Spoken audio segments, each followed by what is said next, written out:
Well, I'm joined with more on this by George Negas, a Greek journalist and lecturer at City University's School of Journalism in London. George, how big a surprise is this? It's a remarkable arrival at very near the top of Greek politics from apparently almost nowhere.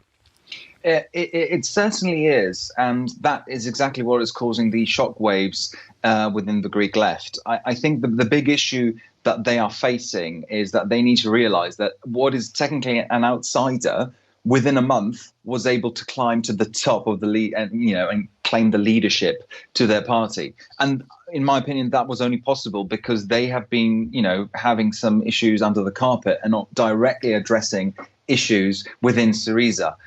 A lot of them are living within this illusion that Syriza is a left-wing party. Whether they like it or not, Syriza was elected as a left-wing party in 2015 and possibly governed as such for about 4 or 5 months.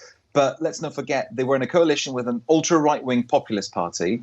And certainly from mid-2015 onwards, and especially after the September 2015 election, they have been very much governing as a centre-left, austerity-imposing government. Whether they want to admit that or not, the idea that Syriza is a purely left-wing party is not true. And they are concerned that, Stefanos Kasselakis might align the party to a more left-of-centre position. They're already there, whether they want to admit it or not.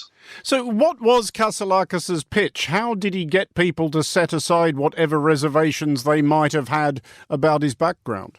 Well, effectively, I think what Kasselakis did better than the other candidates was have a direct connection with people via social media. Something else that, again, should really worry those within Syriza right now is that his possibly biggest pro was that he had nothing to do with Syriza's government. All the other contenders in the election were either politicians for many years, and most of the other contenders were ministers in Alexis Tsipras' governments. So the fact that Alexis Tsipras and his government effectively lost 3 elections. Let's not forget that. Alexis Tsipras has lost 3 elections. He lost 2019 and 2 consecutive ones in 2023.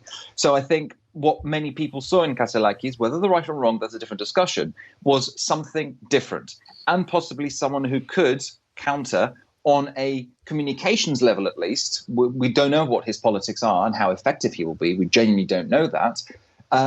Be able to face Kyriakos Mitsotakis and his conservative New Democracy government.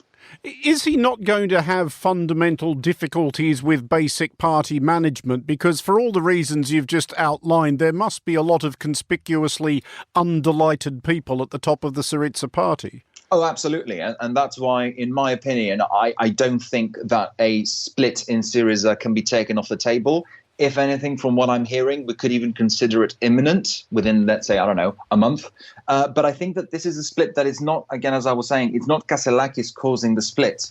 This was a split that was going to come, and it's based on the fact that from 2015, actually, if I may go back to 2012, Syriza is a party that came from a 4% background to power and 36%. A lot of the issues within Syriza, its mentality, unfortunately, didn't change. Syriza needs to finally decide, are they going to be the other option to Kyriakos Mitsotakis' Conservatives? Therefore, you can't have a party with people that have 13 different opinions, as they tend to do sometimes. And I'm not overreacting here. They tend to have 13 different opinions on some topics. Or are they going to be the progressive big tent party?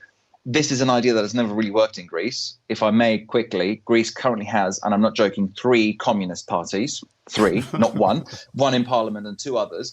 But the idea of a big tent, therefore, is a bit controversial. But is the left in Greece, or the centre, the left of centre, let's say, finally able to realise that maybe we need to decide, are we going to be the progressive alternative to Kyriakos Mitsotakis, as they want to label themselves, or is Syriza going to be a party that ideologically belongs to the left, and, whether those opinions are popular or not, that's what we're sticking to.